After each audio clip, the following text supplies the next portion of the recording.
KG Lahore, Garrigan Junior and Upper School, and welcome to 9th biology class.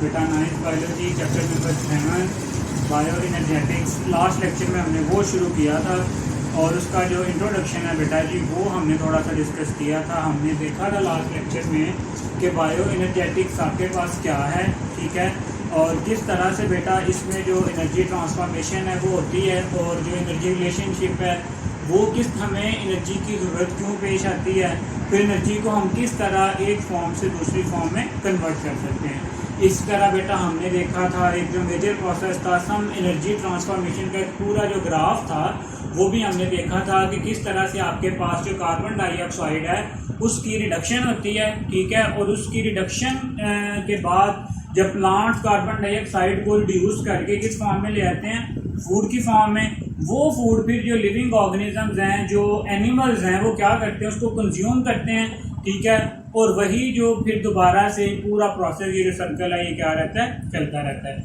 आज के lecture में बेटा जो हमें टॉपिक डिस्कस करना है वो है ऑक्सीडेशन एंड रिडक्शन रिएक्शंस, ठीक है।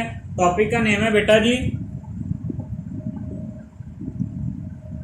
ऑक्सीडेशन एंड रिडक्शन रिएक्शंस, ठीक है। तो पेज नंबर है आपके पास 116, top chapter number 7 page number 116, और जो टॉपिक हम डिस्कस करने जा रहे हैं बेटा जी वो है हमारे पास क्या, ऑक्सीडेशन एंड रिडक्शन रिएक्शंस, ठीक है। तो सबसे पहले बेटा ये समझें कि हमें ये जो ऑक्सीडेशन और रिडक्शन रिएक्शंस हैं इनकी जरूरत क्यों है, ठीक है, मीन्स हम इन्हें बायोएनर्जेटिक्स में क्यों स्टडी कर रहे हैं। तो बेटा आपको पता है कि हमारी बॉडी में कॉन्टिन्यूसली बहुत सारे जो केमिकल रिएक्शंस हैं वो टेक प्लेस हो रहे होते हैं, ठीक है। अब बेटा उन केमिकल रिएक्शंस को परफॉर्म करने के लिए बॉडी को एनर्जी की जरूरत होती है, ठीक है। अब वो जो एनर्जी है वो हमारे पास जो बॉडी में लिविंग ऑर्गेनिजम्स में जितनी भी एनर्जी प्रोडक्शन होती है आपके पास वो एक प्रोसेस के थ्रू होती है, ठीक है, जिसमें आपके पास आ जाते हैं रिडॉक्स रिएक्शंस। सबसे पहली बात में देखते हैं कि रिडॉक्स रिएक्शन क्या है बेटा आपके पास।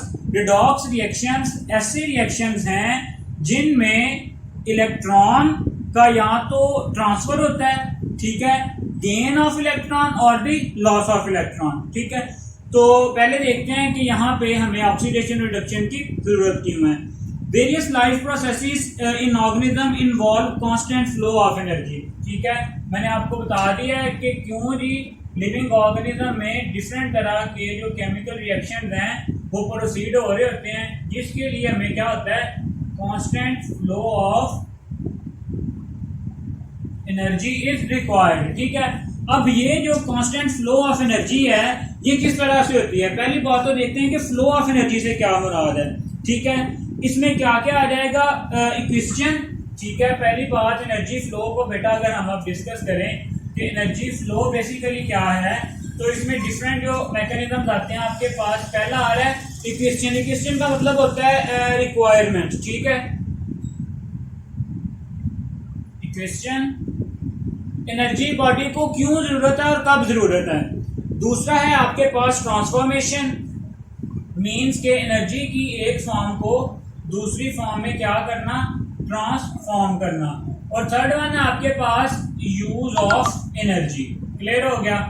चले नहीं, पहला स्टेप है कि हमें केमिकल रिएक्शन के लिए या बॉडी में किसी भी एक्टिविटी के लिए रिक्वायरमेंट है एनर्जी की, इक्वेशन है, ठीक है।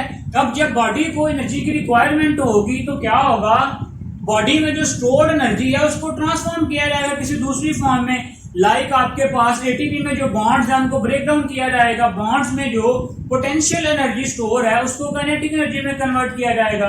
इसी तरह से फिर ट्रांसफॉर्म हो गई एनर्जी। ट्रांसफॉर्म होने के बाद हमने से डिफरेंट लाइफ की एक्टिविटीज हैं, लाइक मूवमेंट है, रिप्रोडक्शन है, मेंटेनेंस ऑफ बॉडी है, हमने उनको तमाम प्रोसेसेस में क्या कर लिया, यूज कर लिया। सो अब ये जो एनर्जी प्रोड्यूस हो रही है बॉडी में ये होती है आपके पास किन प्रोसेस के थ्रू, ऑक्सीडेशन रिडक्शन रिएक्शंस। किन प्रोसेस के through, oxidation and reduction reactions. अब बेटा इन्हीं ऑक्सीडेशन और रिडक्शन रिएक्शंस को ही शॉर्ट फॉर्म में हम क्या लिखते हैं, रिडॉक्स रिएक्शन।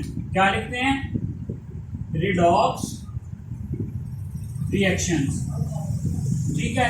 अब आपने समझना है कि ये रिडॉक्स रिएक्शंस आपके पास क्या हैं, ठीक है। ये है जी are the source of energy. पहली बात, ये सारी जो एनर्जी है लिविंग ऑर्गेनिज्म में, ये क्या है, रिडॉक्स रिएक्शन आपके पास सोर्स ऑफ एनर्जी है, ठीक है। एनर्जी जितनी भी बॉडी में प्रोड्यूस होगी वो पूरे एक मैकेनिज्म के तहत होगी। उसमें कौन इन्वॉल्व होगा, oxidation and the reduction reaction involve होंगे। क्लियर हो गया। चलें जी, अब आते हैं इसकी प्रॉपर डेफिनेशन पे कि रिडॉक्स रिएक्शन क्या है। Involve exchange of electron between atoms, ठीक है। रिडॉक्स रिएक्शन की बेटा डेफिनेशन लिख रहा हूं। रिडॉक्स रिएक्शंस इन्वॉल्व क्या बेटा जी, गेन और लॉस ऑफ इलेक्ट्रॉन्स, ठीक है। रिडॉक्स रिएक्शन आपके पास क्या है, oxidation and reduction reactions are called as redox reaction and these reactions include या involve gain or the loss of the electrons। Clear हो गया। चलें अब आते हैं बेटा कि हम बात कर रहे हैं ऑक्सीडेशन और रिडक्शन रिएक्शंस की। तो पहले देखते हैं कि जो आपके पास ऑक्सीडेशन और रिडक्शन रिएक्शंस क्या होते हैं। तो अगर हम देखें ऑक्सीडेशन, तो ऑक्सीडेशन होता है बेटा आपके पास loss of electron is called as oxidation and gain of electron is called as reduction, ठीक है। तो यहीं पे बेटा हम दोबारा देखते हैं कि ऑक्सीडेशन में और रिडक्शन में क्या डिफरेंस है। पेपर पॉइंट ऑफ व्यू से बेटा जी बहुत इंपॉर्टेंट शॉर्ट क्वेश्चन है, differentiate between oxidation and the reduction. तो इस साइड पे बेटा हम लिखते हैं ऑक्सीडेशन, ठीक है, और यहाँ पे हम डिस्कस करते हैं रिडक्शन, आगे जो इनका डिफरेंस है वो भी क्लियर हो जाए। तो ऑक्सीडेशन आपके पास क्या आएगा, loss of electron is called as oxidation reaction. इसके बिल्कुल opposite, gain of electron is called as reduction, ठीक हो गया। इसी तरह बेटा जो इसकी और भी डेफिनेशंस की जाती हैं वो मैं आपको पहले ही सारी बता रहा हूं। गेन ऑफ, यहां कह सकते हो, यहां पे आ जाएगा loss of hydrogen atom, loss of hydrogen atom is called as what, oxidation. दूसरी तरफ आ जाएगा आपके पास gain of hydrogen atom is called as reduction, ठीक है।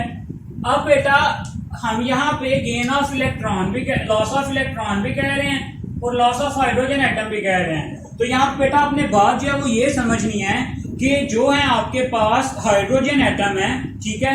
हाइड्रोजन एटम में क्या होता है आपके पास, एक ही आपके पास इलेक्ट्रॉन होता है, ठीक है। तो अगर एक हाइड्रोजन लॉस होगा तो कितने इलेक्ट्रॉन लॉस होंगे, ऑब्वियसली एक इलेक्ट्रॉन लॉस होगा। तो इसी वजह से हम कहते हैं लॉस ऑफ हाइड्रोजन और लॉस ऑफ इलेक्ट्रॉन सेम ही चीज है। अगर हम कहें loss of electron is called as oxidation, इसी तरह से loss of hydrogen is also called as oxidation. इसी तरह से बिल्कुल इसके अपोजिट रिडक्शन में क्या होगा, gain of electron is called as reduction and similarly the gain of hydrogen atom is called as reduction. Clear हो गया। चलें जी, अब बेटा इसकी एक और भी डेफिनेशन की जाती है, वो ये है कि ऑक्सीडेशन होता है gain of oxygen, gain of oxygen is called as oxidation and loss of oxygen is called as reduction। कितनी डेफिनेशन हो गई आपके पास, कितने पॉइंट्स हो गए हैं, 3 पॉइंट्स हो गए हैं। हम 3 तरह से ऑक्सीडेशन और रिडक्शन रिएक्शंस को डिफाइन कर सकते हैं वन बाय वन। जो हमने देख लिया है कि पहला आपके पास लॉस ऑफ इलेक्ट्रॉन, फिर हमने हाइड्रोजन एटम की बात की है, लास्ट पे हमने बात की है ऑक्सीजन की। क्लियर हो गया। अब देखते हैं बेटा फॉर एग्जांपल यहाँ पे हमारे पास एग्जांपल देखते हैं। ये कोई आपके पास केमिकल कंपाउंड था या एक एलिमेंट था जिसके एटम में से जो है आपने इलेक्ट्रॉन क्या हुए हैं, रिमूव हुए हैं। ठीक है, ये था आपके पास एक एटम, इस एटम से जो इलेक्ट्रॉन हैं वो क्या हुए हैं, लॉस हुए हैं। ठीक है, ये इलेक्ट्रॉन यहाँ से लॉस हुए हैं और ये जो कंपाउंड है आपके पास ये अब क्या हो जाएगा, और यहाँ पे क्या हुई है, ऑक्सीडेशन। ठीक है, ये एटम था, एटम ने इलेक्ट्रॉन लूज किए हैं, जो इलेक्ट्रॉन को लूज करने का प्रोसेस को हम क्या कहते हैं, ऑक्सीडेशन। ठीक है, इसकी क्या हो गई है, ऑक्सीडेशन। दूसरी तरफ अगर हम देखें यहाँ पे हमारे पास कोई कंपाउंड है बी। ठीक है, इस कंपाउंड ने इलेक्ट्रॉन्स बेटा क्या किए हैं, गेन किए हैं। ठीक है, जैसे कि अगर इसे इस तरह से शो करें कि ये जो एटम है इसने जो इलेक्ट्रॉन है आपके पास ये क्या किए हैं, गेन किए हैं। तो यहाँ पे gain of electron is called as reduction, gain of electron is called as reduction. और यहाँ पे ये जो कंपाउंड है या ये जो एटम है ये क्या हो गया आपके पास, रिड्यूस हो गया। ठीक है, तो इसको हम क्या देते हैं, ऑक्सीडाइज्ड। ये जो ये एटम है ये क्या हो गया आपके पास, ऑक्सीडाइज्ड हो गया, और ये जो है ये क्या हो गया, रिड्यूस। क्लियर हो गया बेटा, थोड़ा सा इंपॉर्टेंट कॉन्सेप्ट है, इसे आपने अच्छे से फिर से देख लें। तीन चीजें हैं, loss of electron is called as oxidation, loss of hydrogen atom is called as oxidation, and gain of oxygen is called as oxidation. ठीक है, इसी के अपोजिट आपने बिल्कुल रिडक्शन की डेफिनेशन भी लिख लेनी है। अब आते हैं बेटा कि ये जो रिडॉक्स रिएक्शन हैं ये किस तरह से एनर्जी का सोर्स है। हमने यही कहा है ना कि एनिमल्स में या लिविंग ऑर्गेनिजम्स में जो एनर्जी का प्रॉपर सोर्स है वो क्या है, रिडॉक्स रिएक्शन। तो रिडॉक्स रिएक्शन में क्या होता है, इलेक्ट्रॉन का यहाँ तो गेन होता है, यहाँ क्या होता है, लॉस होता है। अब आते हैं कि इलेक्ट्रॉन कैसे एनर्जी का सोर्स हो सकते हैं। How electrons can be source of energy. अगर लॉन्ग क्वेश्चन में लिखें आप तो इसे इस तरह से हेडिंग दे सकते हैं, electron as a source of energy. तो क्या बेटा आपके पास ये जो इलेक्ट्रॉन हैं, तमाम एटम्स में इलेक्ट्रॉन होते हैं। ठीक है, अब क्या वो तमाम के तमाम एनर्जी प्रोड्यूस करेंगे, ठीक है, नहीं, ऐसा नहीं है। It depends upon the situation and the condition in which electrons are present. तो बेटा अगर हम देखें, electron can be an energy source, it depends on their location and arrangement. ठीक है, इट डिपेंड्स, किस पे डिपेंड करता है, it depends on their location, मतलब वो किस एटम में प्रेजेंट हैं, लोकेशन एंड अरेंजमेंट, और उनकी बेटा अरेंजमेंट क्या है, किस अरेंजमेंट में वो जो इलेक्ट्रॉन्स हैं वो वहां पे प्रेजेंट हैं। ठीक है, अब देखें एटम में प्रेजेंट है, अगर हम एग्जांपल लें आपके पास when they are present in oxygen. यहाँ पे अगर इस एग्जांपल के फॉर्म में हम इसे डिस्कस करें कि जब आपके पास अगर इलेक्ट्रॉन्स जो हैं, when electrons are present in oxygen, when electrons are present in oxygen atom. ठीक है, ऑक्सीजन एटम में बिल्कुल वो क्या होते हैं, स्टेबल होते हैं। ठीक है, they make stable association with oxygen atom and are not good source of energy. क्या होता है बेटा, यहाँ पे स्टेबल एसोसिएशन बनाते हैं, स्टेबल होते हैं और not good source of energy, not good source of energy. मैंने बताया ना आपको कि इलेक्ट्रॉन अगर सोर्स की बात करें तो वो एनर्जी सोर्स की बात करें तो बेटा वो आपके पास आएगा उनकी पोजीशन पे और उनकी लोकेशन पे। यहाँ पे ऑक्सीजन एटम में जब इलेक्ट्रॉन्स प्रेजेंट होते हैं वो क्या होते हैं, स्टेबल होते हैं, जिस वजह से वो एनर्जी का सोर्स नहीं होते। लेकिन बेटा अगर हम बात करें, but if electrons are dragged away from the oxygen, if electrons are dragged away from oxygen, मतलब अगर यही वाले जो इलेक्ट्रॉन्स हैं ये हम ऑक्सीजन से ड्रैग कर लें, खींच लें और क्या करें, and attach to some other atom, and attach to some other atom like carbon and hydrogen, ठीक है। इलेक्ट्रॉन्स ऑक्सीजन में प्रेजेंट थे, उनसे हमने ड्रैग करके ऑक्सीजन में, कार्बन में या हाइड्रोजन में ले लिए। दे फॉर्म अनस्टेबल एसोसिएशन, ठीक है। अब देखो यहाँ पे ये ऑक्सीजन था, ठीक है। ऑक्सीजन में समझने के लिए आप देखें यहाँ पे क्या इलेक्ट्रॉन्स प्रेजेंट है इसके आउटरमोस्ट शेल में, ठीक है। यहाँ पे ये एनर्जी का सोर्स नहीं है, लेकिन जैसे ही ये इलेक्ट्रॉन्स यहाँ पे किसी और एटम में, लाइक यहाँ पे हाइड्रोजन था, जब यहाँ पे मूव करेंगे बेटा तो यहाँ पे ये आके क्या होंगे, अनस्टेबल। क्या होंगे, अनस्टेबल। यहाँ पे उसने आपके पास जो है कार्बन की एग्जाम्पल भी दी है, कार्बन बिल्कुल इस तरह से होगा। जब ये अनस्टेबल होंगे तो यही जो इलेक्ट्रॉन है ये वापस अपनी जगह पे जाने की कोशिश करेंगे, वापस ऑक्सीजन एटम में मूव करने की क्या करेंगे, कोशिश करेंगे बेटा। जब ये try to move back to oxygen they release energy. बेटा देखें ये यहाँ पे स्टेबल थे, यहाँ पे जाके क्या हुए, अनस्टेबल। अनस्टेबिलिटी से दोबारा जब स्टेबल की तरफ आएंगे तो ये जो इलेक्ट्रॉन है ये दोबारा मूव करेंगे ऑक्सीजन की तरफ, तो यहां से बेटा क्या होगी, release of energy, release of energy. तो इसीलिए हम कहते हैं कि अगर जो आपके पास इलेक्ट्रॉन्स हैं, अगर वो ऑक्सीजन एटम में है तो वो स्टेबल हैं, ठीक है। लेकिन अगर ऑक्सीजन एटम से किसी दूसरे एटम में, लाइक हाइड्रोजन में या कार्बन में, जब वो मूव करते हैं तो वो अनस्टेबल एसोसिएशंस बनाते हैं। वही जो आपके पास फिर अनस्टेबल एसोसिएशन है, उससे क्या होता है कि जो इलेक्ट्रॉन्स हैं वो मूव बैक करते हैं। जब वो मूव बैक करते हैं बेटा तो यहां से क्या होती है, आपके पास एनर्जी रिलीज होती है। इसी वजह से हम कहते हैं कि redox reactions are the source of energy in the living organism. Clear हो गया, चलें जी, ठीक है। तो बेटा आज के टॉपिक में एज अ लॉन्ग क्वेश्चन पूरा टॉपिक आ सकता है, लेकिन अगर हम आज के लेक्चर के क्वेश्चंस की बात करें तो सबसे पहला क्वेश्चन आता है आपके पास, व्हाट आर रिडॉक्स रिएक्शंस, ठीक है। फिर आता है आपके पास what is energy transformation, what is energy transformation, ठीक है। फिर आता है बेटा आपके पास आप कह सकते हो how electrons are source of energy.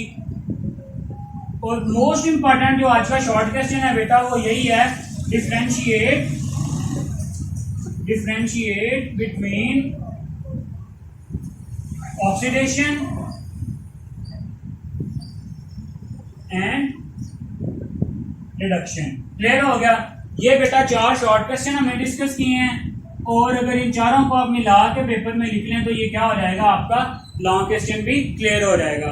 बेटा थोड़ा सा कॉन्सेप्ट के हवाले से इसने आप इस टॉपिक को आपने बहुत अच्छे से देखना है कि लॉस ऑफ हाइड्रोजन क्या है, लॉस ऑफ ऑक्सीजन क्या है। एमसीक्यूज में बेटा यहाँ से बहुत सारे आपके पास एमसीक्यूज भी बनते हैं, ठीक है। तो इस टॉपिक को बेटा आपने बहुत अच्छे से प्रिपेयर करना है। अल्लाह हाफिज।